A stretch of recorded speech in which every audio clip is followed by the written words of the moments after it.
massive number. And the Guard of Honor here in Trafalgar Square is made up of members of the Barbados Defense Force, the Royal Barbados Police Force Band is also in position here behind the Defense Force members.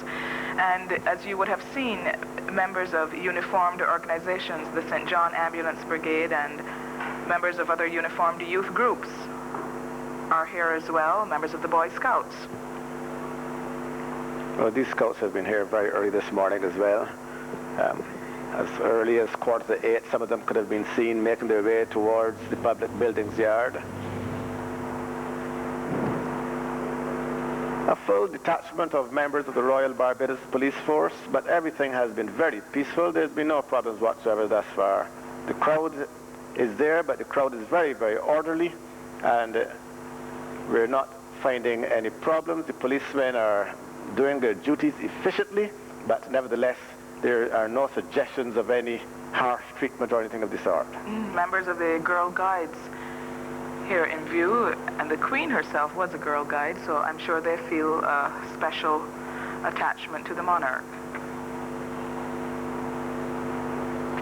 When Her Majesty reaches this area and the Guard of Honor is already in place, that is nothing strange to the Queen to be dealing with soldiers and other armed groups, because indeed she's head of the Navy, the Army, the Air Force of the United Kingdom. And this is part and parcel really of her function. Yes. In the background of there in your screen, you can see Trident, one of the Barbados Coast Guard vessels. You can see there on the deck some of the naval personnel having a view from their ship. Quite appropriate that the armed forces of land and sea are represented here at the ceremony this morning.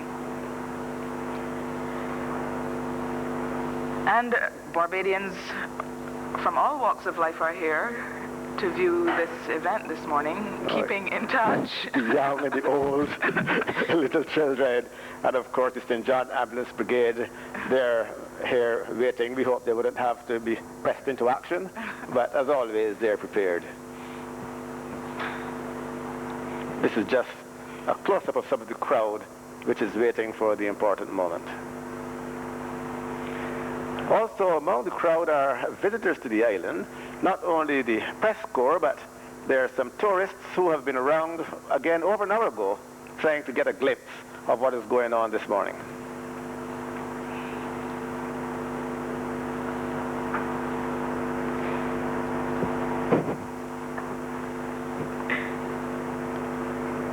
A few umbrellas are out. Yesterday afternoon, one would have thought that there might have been some rain this morning, but we have a very beautiful day outside. I suspect that these are parasols out to shade one from the sun, as opposed to as any expected rain. There, the St. John Ambulance, as you said just now, has been pressed into action. You were hoping that they would not be needed, but they are here.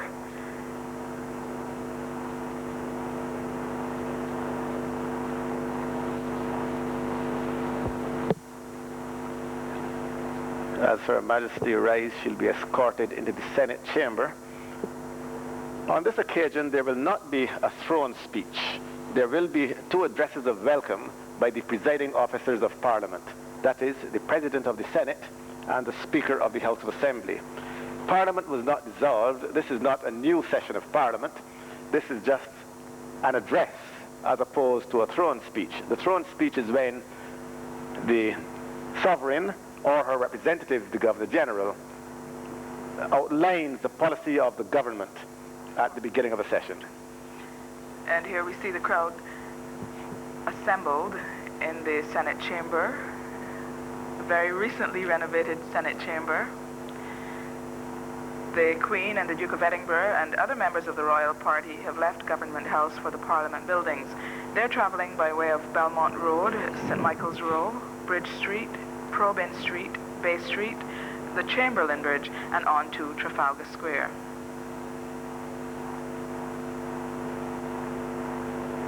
You would not have seen the various guests and the members of Parliament entering, because those persons invited were seated very long ago. Yes.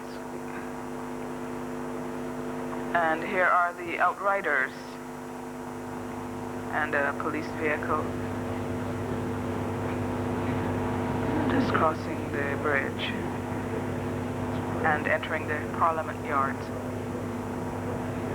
If one looks closely on the screen, one can notice the greater expectancy among the crowd, and actually looking now, are craning as a result of seeing that police vehicle enter.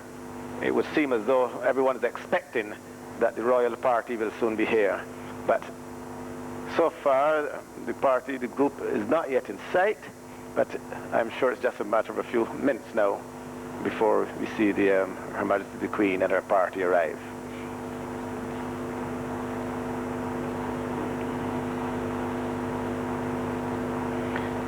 In the distance, at the far end, you can just make out the mounted escort. That's right. The mounted escort of the Royal Barbados Police Force always pressed into action on these occasions, and generally they give a very good account of themselves. Yes, they certainly make us proud. And the Queen herself, being something of an accomplished equestrian, that's right, appreciate this form of tribute. We were mentioning earlier that the Assembly did not always meet here in the public buildings. We said it met from time to time at various people's houses and taverns, but the Town Hall, which is now the home of the law courts, was also a venue of the House of Assembly.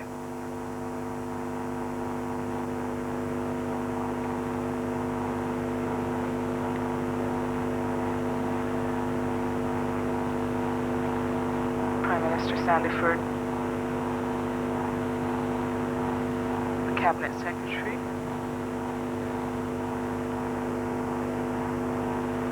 yes, MP3. Cabinet Secretary Wilfred Rogers, and not the Prime Minister. That's right.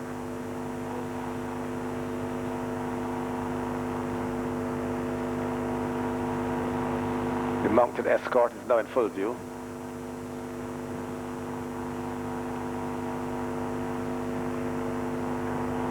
As the car carrying Her Majesty comes in slowly, all eyes are now turned for the moment for which they've been waiting.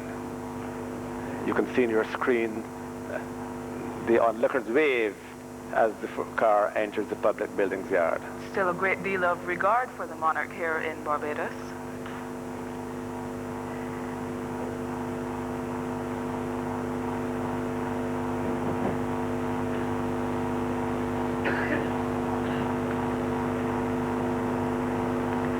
Now the Commissioner of Police approaches the car. The door is open.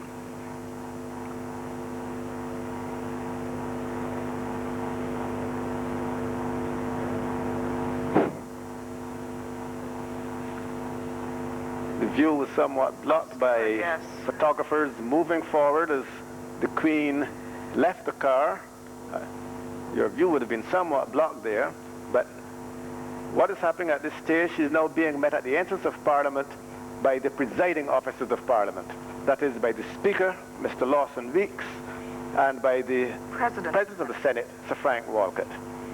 One may ask, why not the Prime Minister? The reason is that when you are in Parliament, no one will take precedence over the presiding officers.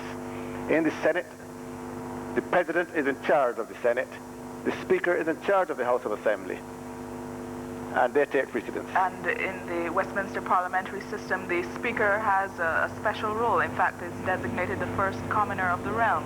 Indeed, one of the reasons for that is that he is the commoner who has direct approach to Her Majesty.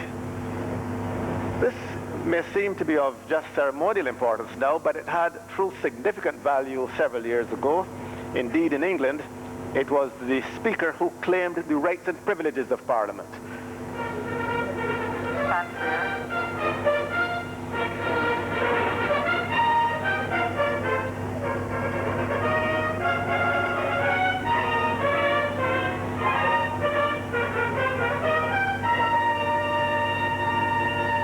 Trumpeters of the Royal Barbados Police Force Band, and Her Majesty looks over the balcony to the crowd below. There is the Speaker. Speaker One making can see his way the in. Speaker entering at this stage. They are making their way into the Senate chamber. Leading the procession is the Marshal who is bearing the mace. The mace is a very important object in Parliament.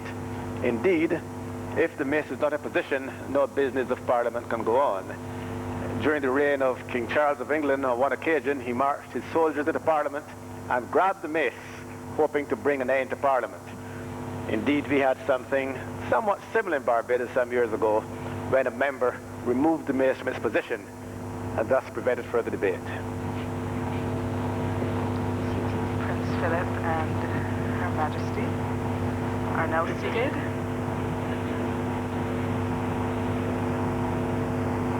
You can see there in full view now the Queen and Prince Philip.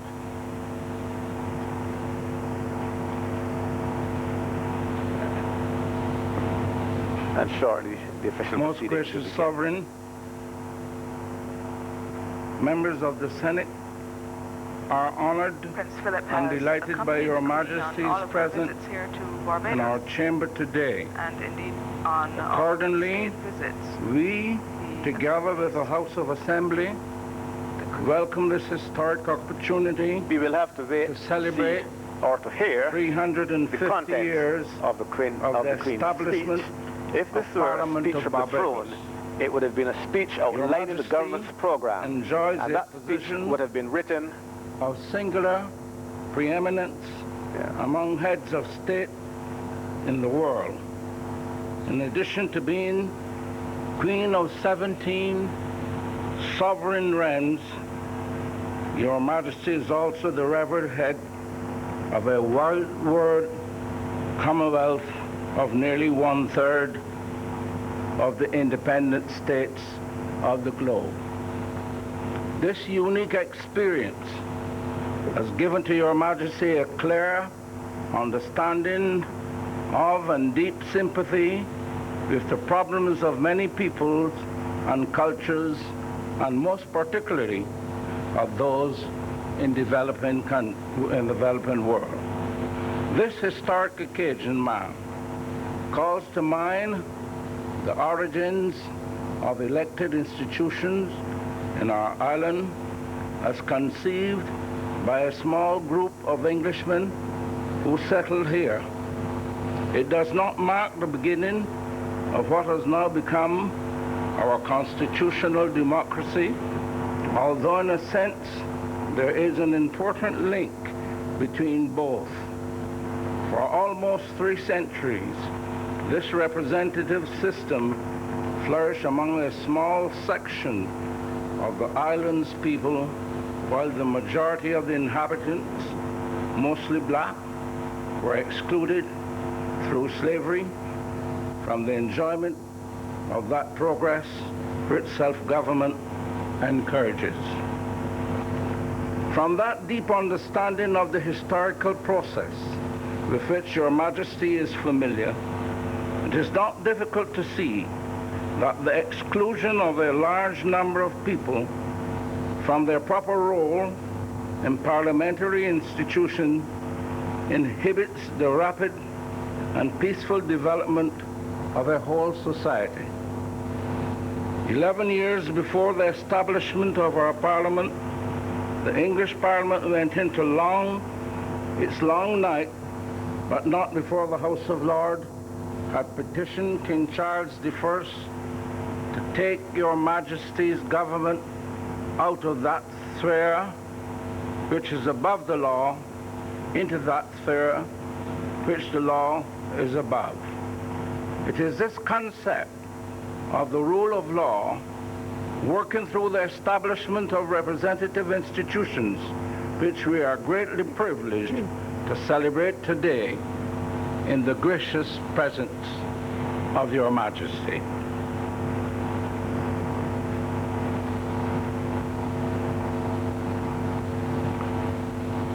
That was the President of the Senate, Sir Frank Walcott, who now presents Her Majesty with a copy of his speech.